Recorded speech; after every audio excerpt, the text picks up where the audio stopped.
Hi, Adam. Hi, Nadia. I was listening back to our first episode with George III and I really enjoyed it. And we've had a lot of positive feedback. So I'm looking forward to episode 3 and recording that, which will be Shebeen and our first co-production between Nottingham and Stratford, right? So Yeah, I'm looking forward to recording that conversation as well. And I thought the conversation for this episode about King Hedley II that we recorded yesterday, I just found it a really powerful and moving conversation, actually. King Hedley II that you directed last year at Stratford East, and try and spare your blushes, but I've got to say, I thought it was a beautiful, beautiful production. Thank you. Yeah. Thank you. And August Wilson, he's one of the greatest writers, isn't he?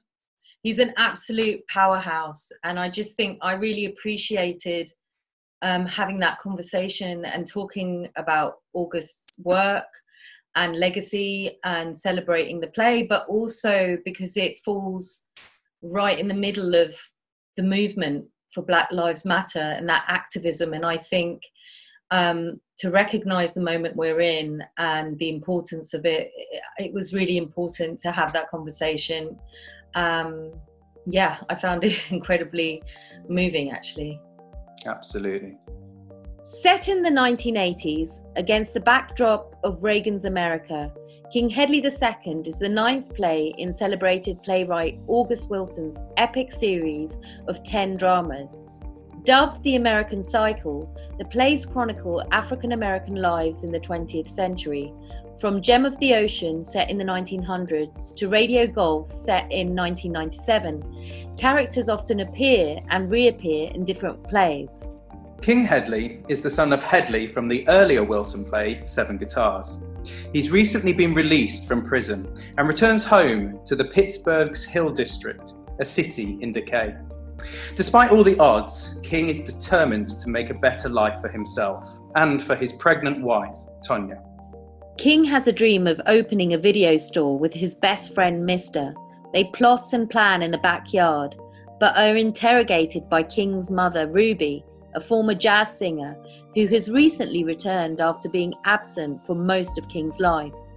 King doesn't want his mother around, but their bickering is interrupted with the arrival of Elmore, a smooth-talking hustler, an old flame of Ruby's. Their eccentric neighbour, known in the neighbourhood as Stool Pigeon, part preacher, part hoarder of newspapers, warns that there will be a reckoning.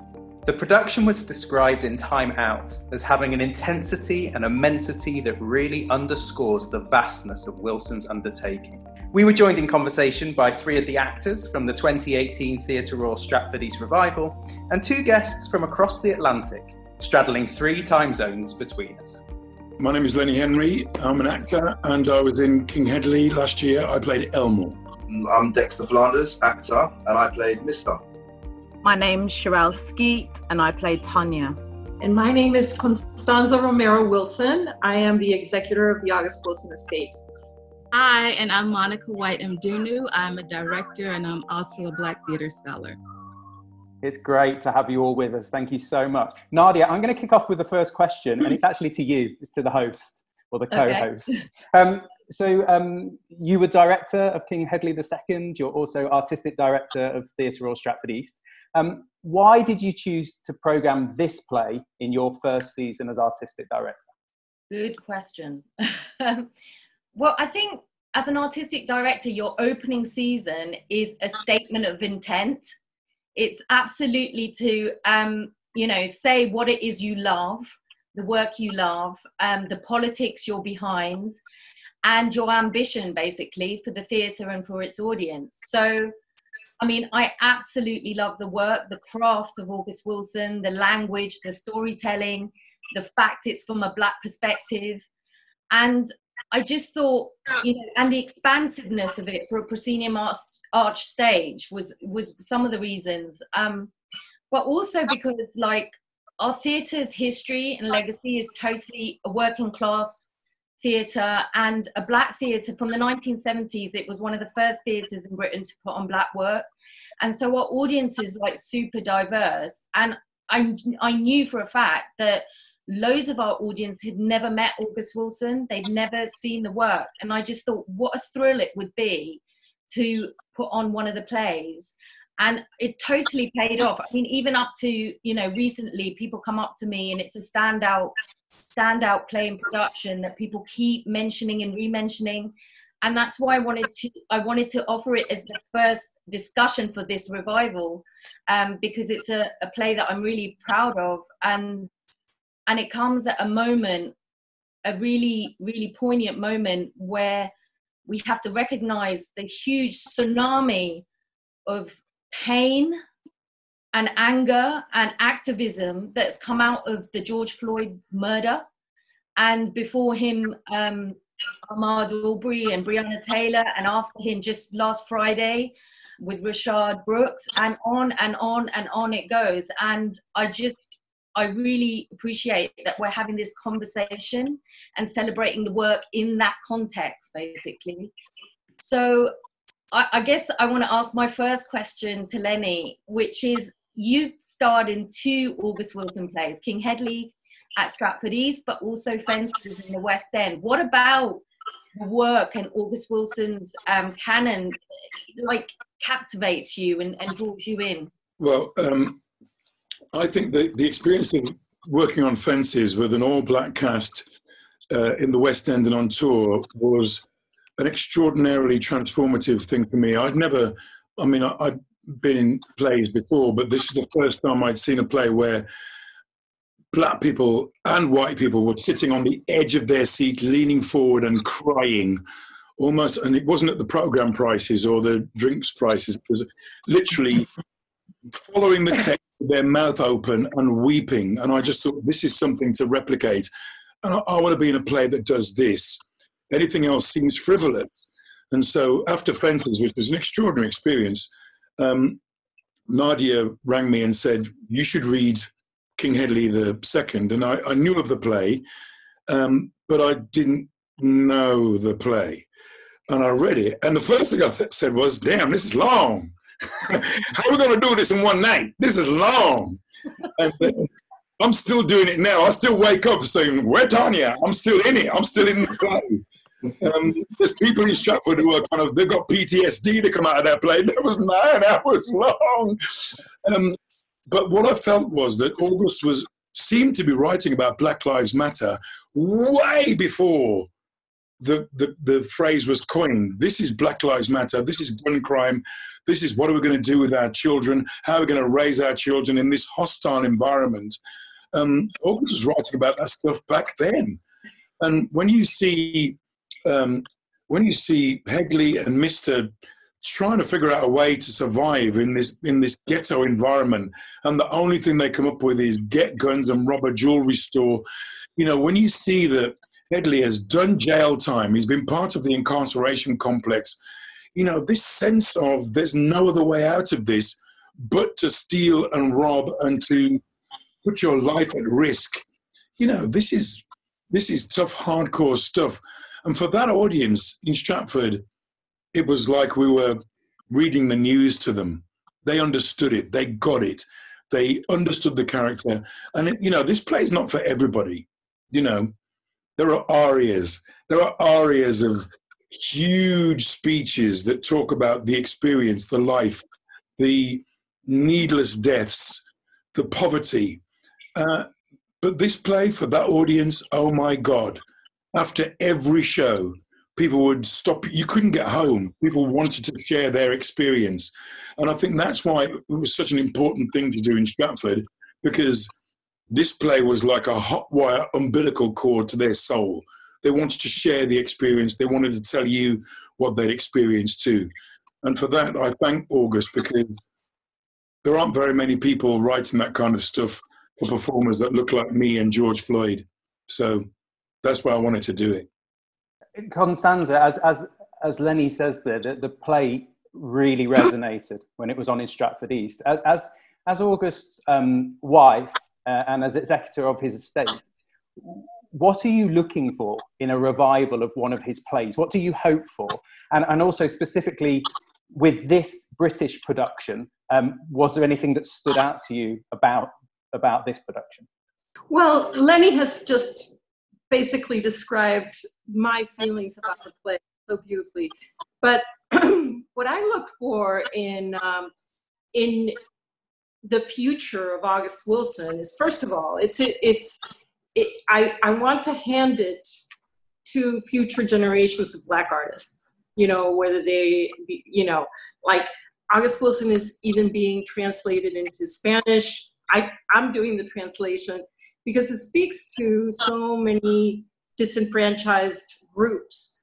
And what I would love it to be is to be something that's relevant and vital to the world today for new audiences. That is what I really want to have happen for August Plays. And the Stratford East production of King Hedley II certainly, you know, ticked that box.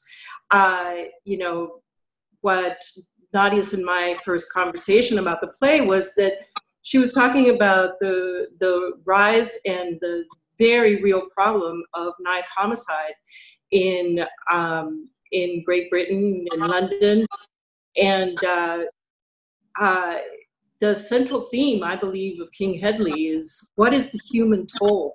What is the personal toll on your soul when you take somebody else's life? How does it weigh on you? And as Lenny said, it speaks to disenfranchised, ailing communities that have no other resource, no other choices, but maybe to rob a jewelry store. And, you know, it's amazing to think that August was writing these plays 15 years ago. That's how long it is since he's passed. And I stop, especially right now, what's going on with, you know, George Floyd, Rayshard Brooks, how much has changed in these past 15 years. And I feel sometimes really embarrassed that I can't, you know, look back at August, or at least my memory of August, and say things have changed for the better. It's really tragic. So I think that Nadia did a great job with the production. And as Lenny said, it just warms my heart what Lenny said about all of those audiences coming to him and talking to him about the show. I'd love to ask Cherrelle. Tanya has this heart-stopping speech in the play that's famous, and she talks about motherhood and the conflict of motherhood, and, you know, her fears about bringing up another child in such an unjust and violent world. The text is so dense, so rich. The characterization is so complex. How did you approach the work? Like, if you could talk to us a bit about the process. First of all, scared as hell because of that. But then you kind of have to get out of the way and just focus on the words. And I had to make a list of like, thank you, Nadia, thank you, Claudette, thank you, Mina, thank you, Jeanette, thank you, Shelley.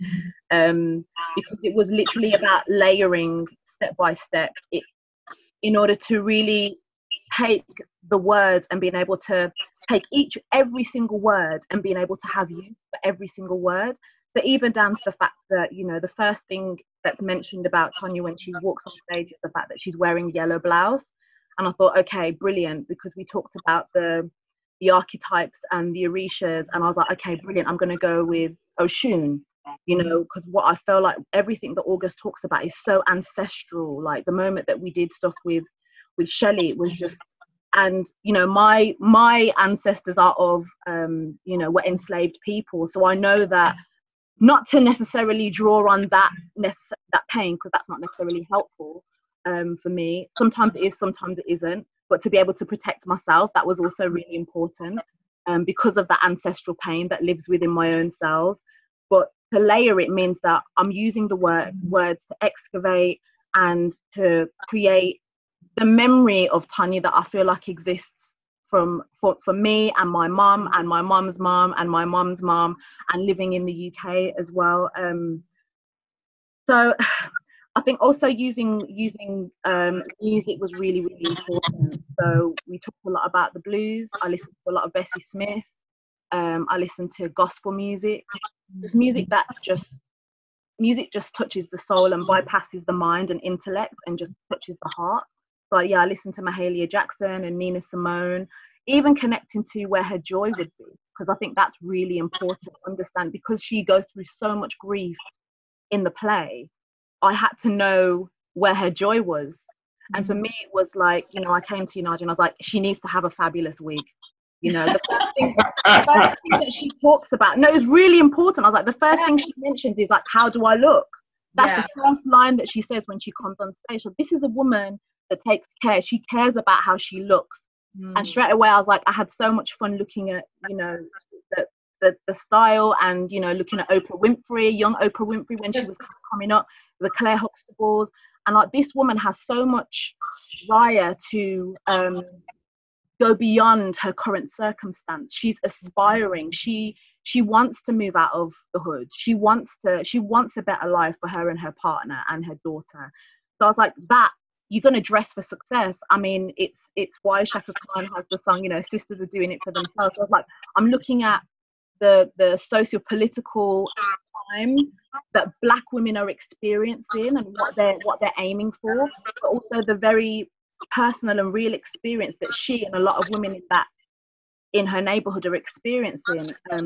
Fantastic, 100% masterclass there. Adam.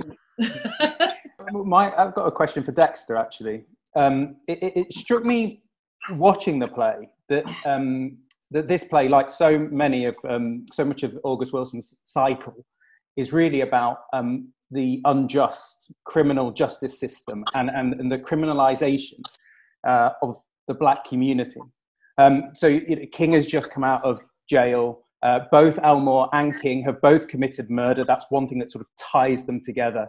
And your character, Dexter, Mister, although he denies it early on, there's an insinuation there that he's been violent towards his partner. So I wanted to ask you what you thought about those themes. Can you talk to us a bit about it? And also specifically, how you approach those themes within the room. One of the most profound things was that, you know, like Nadia brought in a couple of guys who had been in prison. And they came in and shared their very personal experience for a few hours. And it was interesting, just them talking about a similar thing. Often it's quite, people talk a lot about, oh, it's so different here, it's so different here, it's so different here. But there are strong immediate parallels. It's just that sometimes here in the UK. You mean here in the UK? Yeah. Compared to America, right.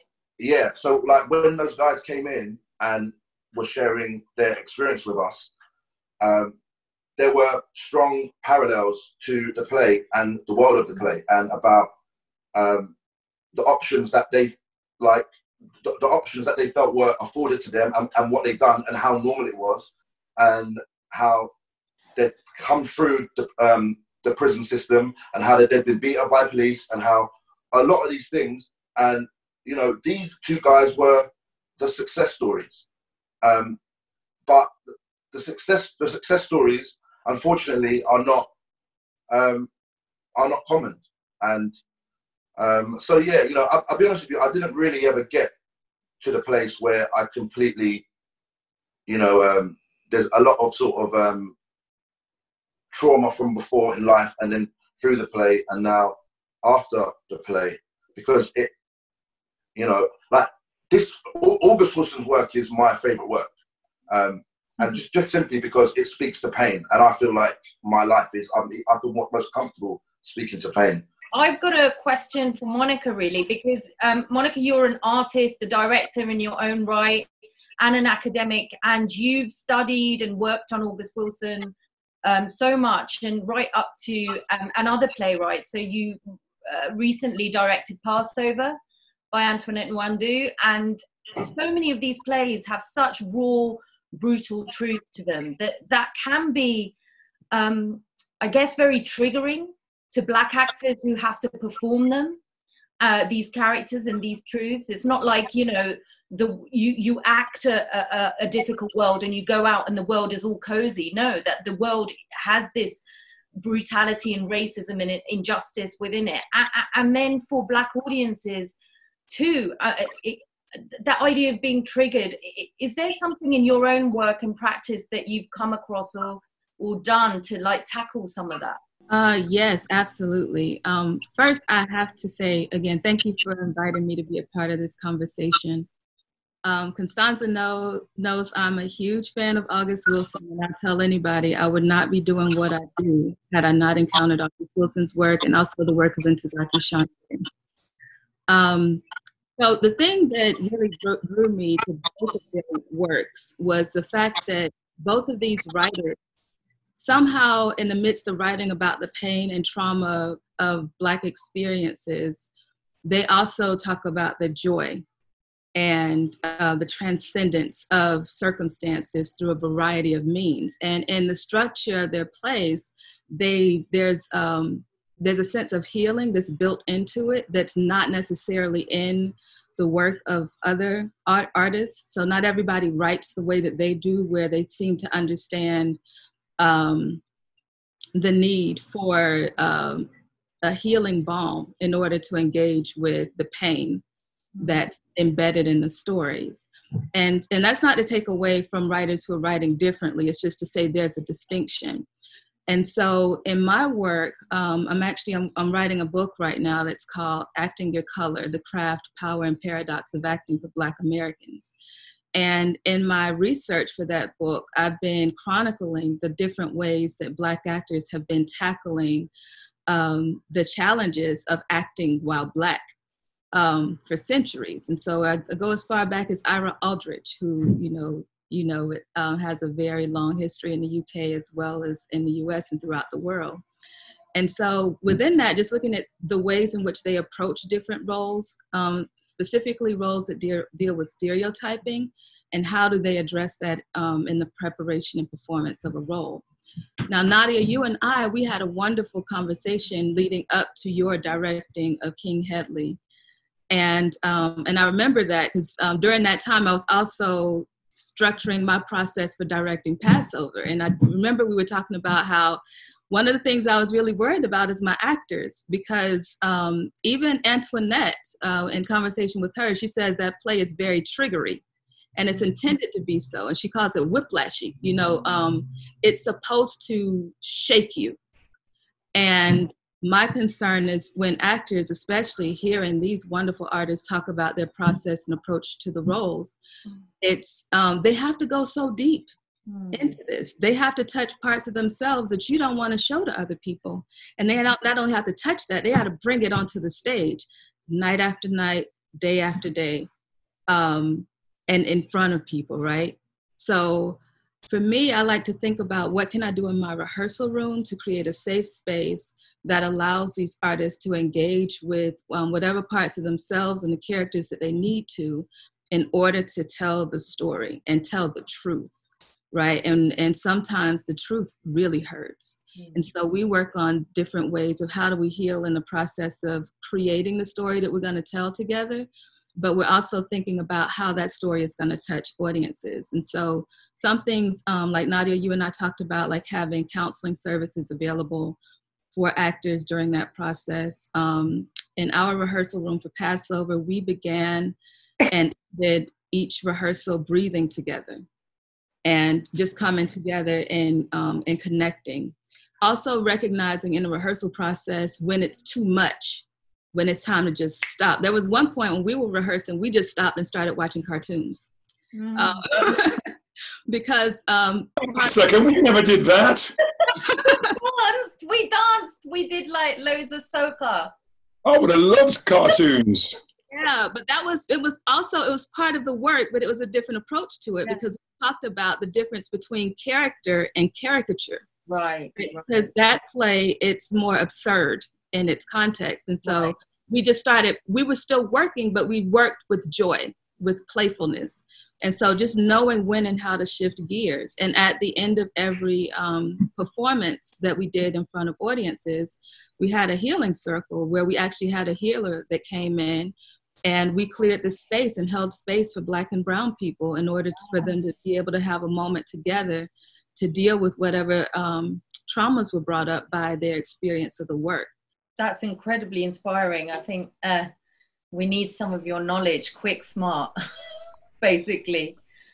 Adam. Constanza, as Monica just touched on, what is happening in society at the moment, the horrific murder of George Floyd and the subsequent rallying cry against Black oppression, and not just stateside where you are, but across the world. Do you have any sense of what August would make of this moment in time? I am continuously, for these past 15 years since he's been gone, I am amazed at how he's still speaking to me, and he's still speaking to so many people, because he was a real visionary. And I would love to bring this up. For George Floyd's eulogy, the Reverend Al Sharpton said, God always uses unlikely people to do his bidding. God took the rejected stone. George Floyd was rejected jobs, opportunities, sports opportunities. He called him the rejected stone. And further, the Reverend says, he made him the cornerstone of a movement that will change the world. And August writes about a character in King Hedley II, who is King Hedley II, who's very much like George Floyd. He accuses, in the play, he accuses Elmore of stepping on the seeds he planted on the same earth he was born. He says, look at that. They were growing. Everybody telling me I need some good dirt. This is good dirt. Look at that. This is good dirt. This, like George Floyd, King Hedley was a rejected stone, but he is saying he has good dirt under his feet. And that speaks about his potential. That speaks about who he could have been if the world, in a more just world. And as in George Floyd, the character of King Hedley is sacrificed. He dies so that the Black community can come together again, so that there can be healing. George Floyd died. He was sacrificed so that we could fight on, so that we could find some way to, it's been an incredible reaction to, it's just horrific to see a human life being lost under the knee of a white man, but somehow or other that has catapulted a whole movement. And so there's no doubt in my mind that August would be championing the efforts and the warriors that are out there on the streets crying Black Lives Matter. And because he always knew, we all have good dirt. We are all there. If there's no justice for one, there's no justice for all. Thank you. I guess going on from that, Monica, on the ground in the States, what have you observed from Black artists at this moment, and what do you think, what are your fears for Black theatre from now on? I think we spoke a little bit about that in the past, so could you talk to us about what you see? In the States, I would say, last night I moderated an event called Converging Pandemics, Black Life in a State of Emergency. And what we're looking at right now is the convergence of the disproportionate impact of the coronavirus, COVID-19, on Black and brown communities. Like our health is under attack, and so are our lives by police brutality and other forms of systemic racism. And so what you have right now, I won't even call it an awakening. It's just like a realization that this fight is not going to stop. There's a determination in folks on multiple levels. So we have people coming together to fight for the individual specific lives of Black people, but also for our work as artists and our space as for Black institutions, specifically Black theaters, which were in dire straits, many of them before this happened. The economic impact that COVID was having on the theater industry, and it's the impact that it's having on Black theaters and theaters of people of the global majority, which is the term I use instead of people of color now.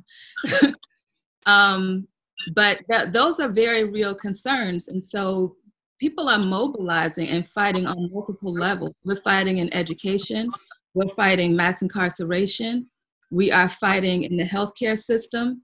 We are fighting for our children.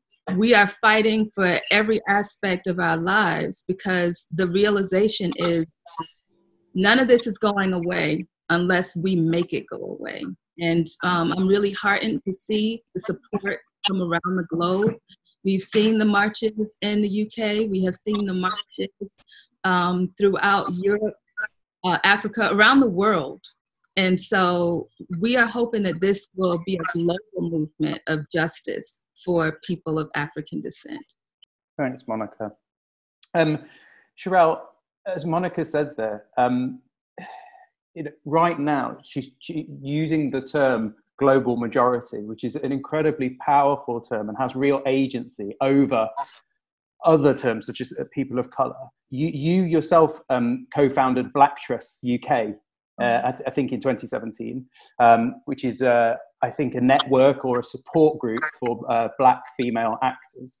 Can you tell us just a little bit about Black Trust UK, and also just where do you think we're at in terms of Black artists and activism right now? Black Trust came out of conversations similar to what Monica was saying, amongst Black actresses, basically saying this feeling of isolation.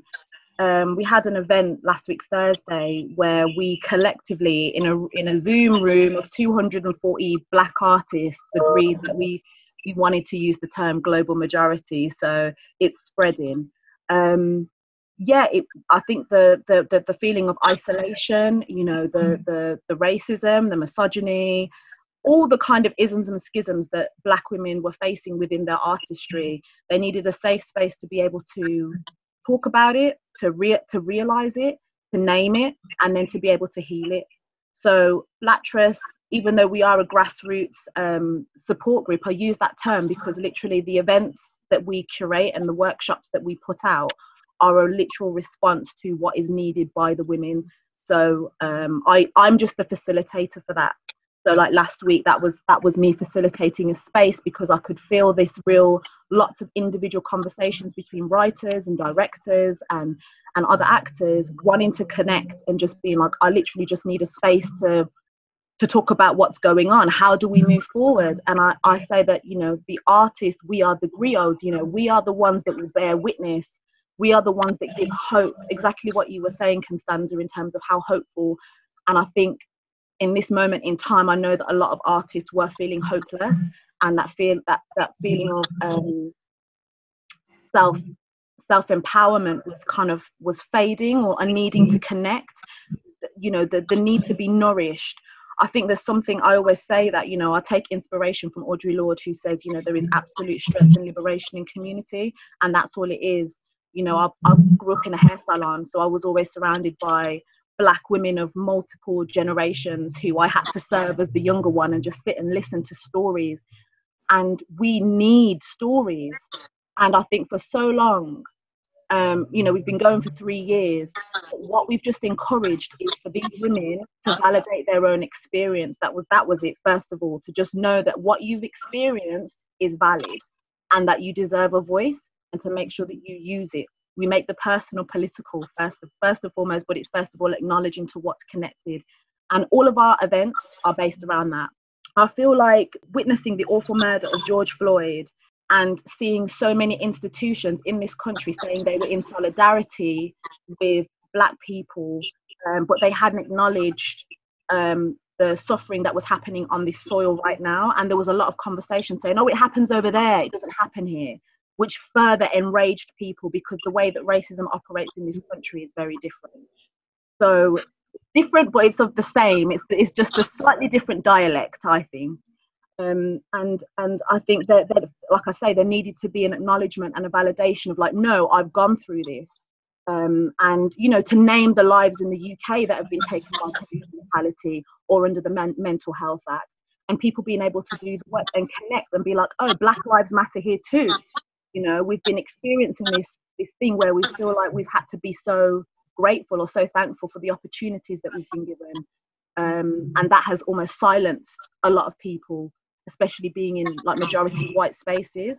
So just having the courage and ultimately doing decolonial work within ourselves to heal ourselves, which ultimately is going to make us stronger artists, have stronger voices, which is going to stand the test of time. This moment that we're in now, which is not a moment, I believe is, again, the adding on of a movement, the Black Panther movement that was happening in the 80s here as well, you know. So yeah, I want people to feel unified and also celebrate in their difference as well. Yeah, system change. And I guess, Dexter, it's a bit of a big question, but kind of snowballing on what Cherrelle said and Monica said, but beyond like the artist community, maybe. I know that you've been on a lot of the marches here in the UK. What do you think can change? What would you like to see in active change? Any thoughts beyond the arts? Yeah, of course. You know, as you kind of said, it is a big thing, and I think it's important to kind of say, I feel like it's a life's work that we're talking about here, and you know, there is no quote unquote easy fix. What I think is that I think there's a few different answers, but you know, I think at the moment I've had loads of inboxes from white people about a lot of white guilt. And about, you know, they're sorry that they haven't looked at things in a particular way, and they're sorry that they've not, you know, sort of like going back and recounting times and spaces and thoughts and thinking of things that they wish they could have done and should have done and spoken out and X, Y, Z. So from that specific perspective, which I'll be honest with you, like a lot of those inboxes sort of enraged me, because this isn't, you know, I'm not here to hear your white guilt. Like, what I kind of advised them was to go out there, educate yourself, yeah, the spaces that you're in, use your white privilege in the spaces that you're in to call out other people's, you know, racism, prejudice, like use that in the spaces. And again, in whatever field of work you're in, arts, wherever you work in the institution, yeah, challenge the status quo and look at the infrastructure of where you work, and basically risk losing your quote unquote job, or being unpopular, or any of those things, if you really are talking Black Lives Matter and you're really here for it, and not because at the moment it's kind of like quote unquote what people are talking about, then yeah, and you're an ally, then 100%. So there's that angle, which I feel like you know, a lot of people I understand. Some of them are feeling difficult and feeling awkward, but you know, difficult and awkward is, you know, I've kind of been feeling that my whole entire life. So for me, I'm like, okay, go and do that work, whatever that is. Go and read, educate yourself, talk to each other and talk to people. Fine. And if you're doing the work and you want to action stuff, then yeah, let's have that conversation, but don't come to me to find those solutions. Sometimes to think of what we can do action on a whole, sometimes it's overwhelming. Sometimes it is overwhelming, you know, because the systems is so, it's like being in the sea, and the current is so strong, and we're having to sort of like fight against the current, and sometimes you're tired and you just give up, and you have to like go down the stream more, you know, you've got to, until you can get the energy to come back again. But what I think is that, you know, I don't mind doing that for the rest of my life, you know, because the younger generation who we pass the baton to, they can continue the marathon, and it's a marathon. Thank you, Dexter. The last question is to Lenny, and I suppose it's got two parts, Lenny. The first part is that King Hedley II is sometimes regarded as being August Wilson's most difficult work, or perhaps his bleakest. Why do you think that is? Do you agree with it? And do you think there are moments of redemption in it? And then the second part of the question is picking up from what Dexter was just saying, which is looking about the future. So do you think there's hope for a more equal society? And where does that hope and change come from? Oh, that's a very, very good question. I think there is a sense of wasted potential. I mean, I've been listening to everybody talking, and it's really extraordinary watching Dexter and Aaron every night and seeing these two bright entrepreneurial men who are deciding to go that way instead of that way. And that way, with a loan and a space and somewhere to sell things that are legitimate, is successful business. And that way is thieving and winding up in jail and carrying guns to protect themselves. And it's like our young people do have those choices, watching Tonya deciding whether she's going to keep or get rid of her baby, and Ruby telling stories about being oppressed by patriarchal drunken blokes back in the day when she was a singer. All of these things are about our society and about how we can action change. And what I do feel is that this idea of presenting a narrative to an audience, you've got to think about it in terms of the meta nature of it all, is the way we move society on, you know. As Cherrelle says, these stories are really, really important. And just by the act of telling them, of bringing them to a stage or a space, we are showing people an alternative. This is an alternative universe. This stuff is happening, but you can learn from this. All of these things that we create with our art are things we can learn from. So I think the redemption doesn't just come from the moral of the story. The redemption comes from the fact that in Stratford, where I saw a guy who'd just been stabbed when I came out of the station on my way to work, where 3 weeks earlier somebody had been shot, where I saw an audience of people watching this and nodding their heads and maybe saying, that's not going to happen to me, or that's not going to happen to my child, or I'm going to think another way or go another way. The art can present a narrative from which we can learn. And going forward, you know, if I cut my hair and shape my beard, I look like George Floyd. So that's what I've been dealing with ever since I saw that film. I look like him. My brother Hilton looks like him. My brother Seymour looks like him. When I'm watching that film, I'm looking at my family, my brothers. And I've been feeling that in my heart, like Dexter must have been, like Aaron, like all of us must have been feeling. When you're a person of colour, when you're black and you're watching these films of people being tased and oppressed and dragged out of their cars and tased and kicked and pushed over, you're watching yourself. And I was talking to my friend Marcus about this the other day, and we were talking about this feeling of disempowerment, of disenfranchisement, this feeling of ultra marginalization.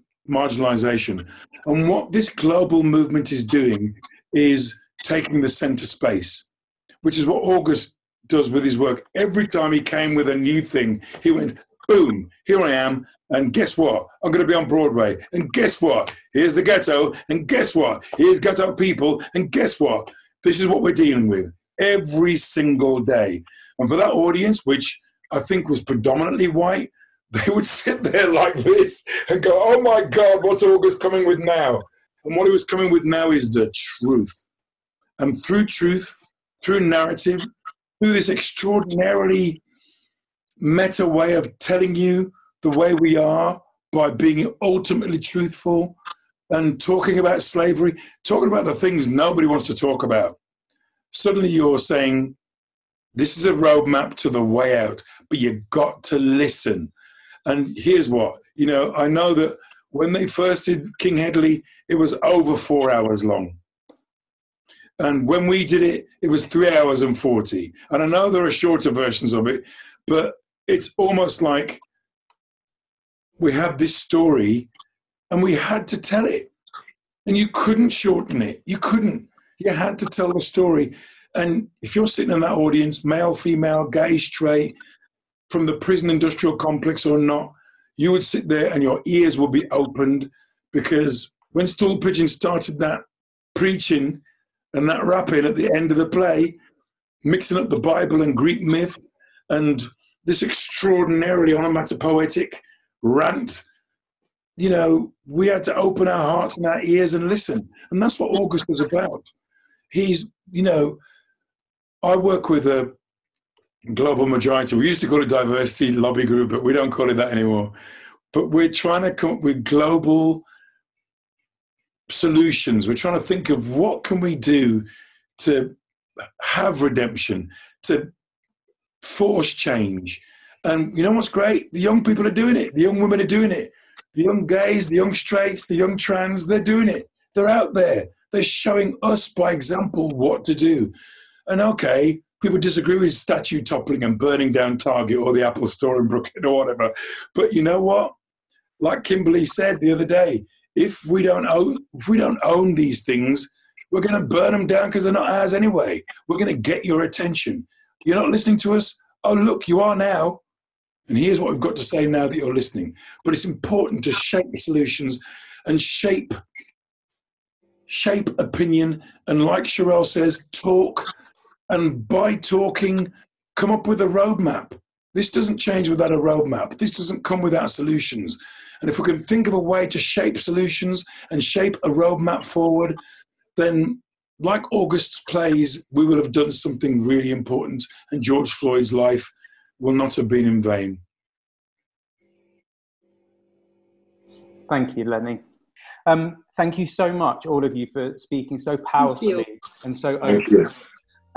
So, Lenny, Dexter, Cherrelle, Constanza, Monica, on behalf of Nadia and myself, thank you for joining in the revival. Thank you very much. Thank you. Very much. Thank you.